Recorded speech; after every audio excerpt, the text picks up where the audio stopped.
Terima kasih Adesana, Anda masih menyaksikan Berita Bengkulu hari ini. Bagi Adesana yang baru bergabung, berikut kami sajikan kembali 3 informasi pilihan utama hari ini. Peringatan HUT kemerdekaan ke-75 RI, komunitas ontel di Kota Bengkulu konvoi ke rumah pengasingan Bung Karno. Sementara paguyuban motor di Bengkulu Utara gelar Rolling Thunder.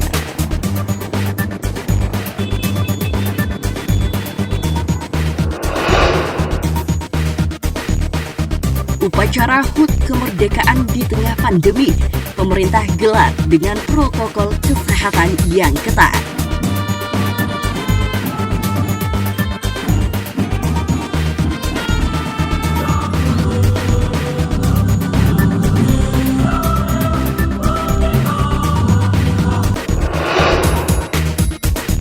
Satu bulan tidak diguyur hujan, ratusan hektar sawah di Seluma kekeringan.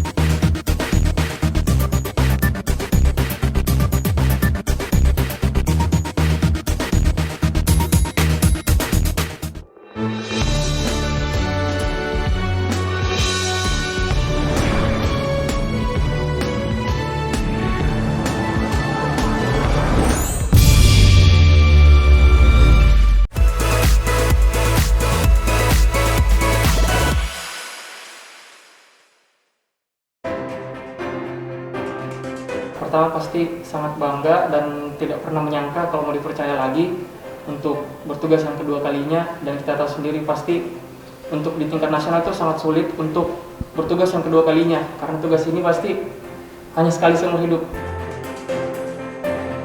Semoga tahun ini pasti bakalnya biarpun nggak serami tahun kemarin tetap berjalan lancar, nggak ada halangan apa-apa. Semoga lancar sampai hari H.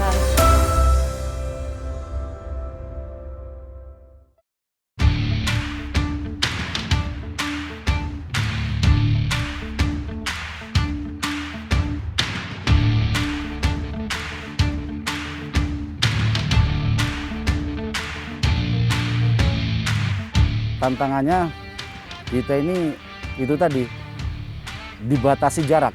Tantangan saya sebenarnya itu dibatasi dengan jarak. Kemudian kita juga, tapi sebenarnya tantangan untuk COVID kita tidak terlalu takut karena sebelum masuk sini kita sudah di swab dulu, cek kesehatan positif ataupun negatif. Nah, kami sudah tes. Tentunya kita sudah negatif semua yang melaksanakan kegiatan ini, baik pelatih maupun peserta paskibraka.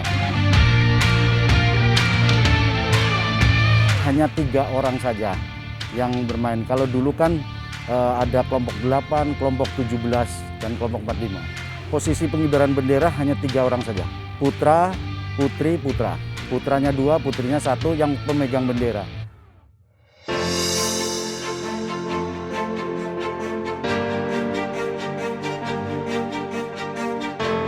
Di tahun 2020 ini rasanya sepi banget, cuma 8 orang, 5 putra, 3 putri. Pastinya ya berbeda lah dengan tahun yang lalu. Tapi tetap semangat ya Mas? Pasti tetap semangat untuk tugas yang mulia ini. Saya makin meningkatkan lagi dari tahun yang sebelumnya. Selain itu fisik juga, mulai dari push up, sit up, pokoknya makanan lah selama di Bina di Paskibra. Pasti di masa pandemi ini, apalagi kita tahu sendiri Jakarta zona merah, pasti untuk rasa khawatir tetap ada. Tapi di sisi lain kita juga tetap semangat karena sudah dipercaya lagi. Jadi saya tidak akan mensia-siakan kesempatan yang kedua kali ini. Tetap menjaga kesehatan agar tetap prima. Itu rajin berolahraga juga, istirahat yang cukup dengan pola makan yang teratur.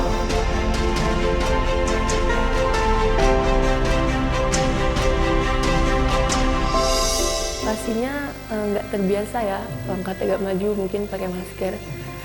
Jalan biasa aja udah ngos-ngosan, apalagi harus langkah tegak maju kan. Cuma ya disesuaikan aja karena keadaannya sedang begini. Pastinya cuci tangan selalu, jaga jarak 1 meter, nggak boleh salam-salaman sama siapapun gitu. Harus selalu pakai hand sanitizer ya gitu. Kalau bisa sarung tangannya dipakai. Semoga tahun ini paskibraka biarpun nggak serami tahun kemarin, tetap berjalan lancar, nggak ada halangan apa-apa. Semoga lancar sampai hari H. pada hari ini saya mengukuhkan saudara-saudara sebagai pengibar bendera pusaka yang akan bertugas di Istana Negara pada tanggal 17 Agustus 2020. Selanjutnya, pada para gubernur di 34 provinsi, saya persilahkan mengukuhkan pasukan pengibar bendera pusaka yang bertugas di provinsi masing-masing.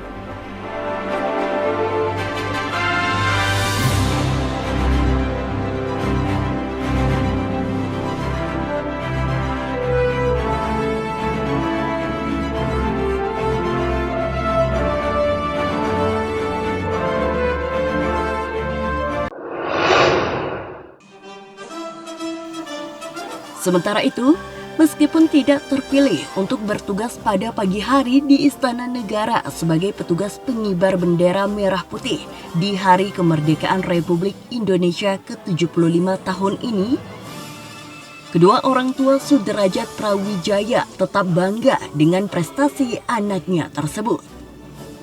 Kedua orang tua Sudrajat yaitu Abdul Aziz dan Zilmawati tetap menggelar nonton bareng bersama tetangganya dengan menyaksikan upacara kemerdekaan RI melalui televisi. Mereka mengungkapkan rasa bahagia dan syukur karena anak kandungnya yang saat ini duduk di bangku kelas 12 SMA Negeri 4 di Rejang Lebong ini terpilih lagi sebagai petugas pengibar bendera merah putih di Istana Negara. Sudrajat pada HUT kemerdekaan tahun ini masuk dalam tim Merauke yang bertugas pada posisi pelaksana pembentang bendera pada upacara penurunan bendera merah putih di Istana Negara. Alhamdulillah, selaku saya sebagai orang tua dari ataupun keluarga besar tangga atas nama orang tua Sudrajat, ucapkan syukur alhamdulillah, baik pun dia dapat sore maupun di pagi itu kami mengucapkan terima kasih yang sebesar kepada Allah Subhanahu wa taala. Serasanya kami dari keluarga ikut bangga. Sudrajat Prawijaya merupakan anak bungsu dari 4 bersaudara yang saat ini berusia 17 tahun. Ia terpilih untuk kedua kalinya sebagai petugas Paskibraka Merah Putih di Istana Negara. Tim Liputan melaporkan dari Rejang Lebong. Suci Distianingsih merupakan salah seorang paskibraka perwakilan dari Kecamatan Kerkap, Bengkulu Utara ini menangis haru sambil memeluk keluarganya usai melaksanakan prosesi pengibaran bendera Dirgahayu Republik Indonesia Senin pagi. Tangisan ini bukan dikarenakan ia tak bisa ikut andil dalam prosesi pengibaran bendera, namun tangisan ini merupakan wujud rasa haru atas perjuangan yang ia lakukan, mulai dari seleksi hingga ia terpilih menjadi pasukan pengibar bendera di Bengkulu Utara. Suci mengaku menjadi anggota Paskibraka butuh perjuangan, baik kecerdasan, mental yang kuat, serta fisik yang kuat. Ditambah lagi dengan adanya pandemi COVID-19, seluruh anak Paskibra tidak dapat ikut serta dalam pengibaran yang sakral tersebut. Karena perjuangan senior kami, pelatih kami itu sungguh luar biasa, Kak. Kami sangat menghargai karena kami bisa ikut serta mendampingi 3 tiang mengibarkan sangsaka merah putih. Itu sangat bangga, Kak. Suci adalah salah satu contoh yang sangat bangga menjadi anggota Paskibraka. Ia berharap tahun depan pandemi COVID-19 bisa berakhir dan proses pengibaran bendera bisa berlangsung seperti biasanya. Tim Liputan melaporkan dari Bengkulu Utara.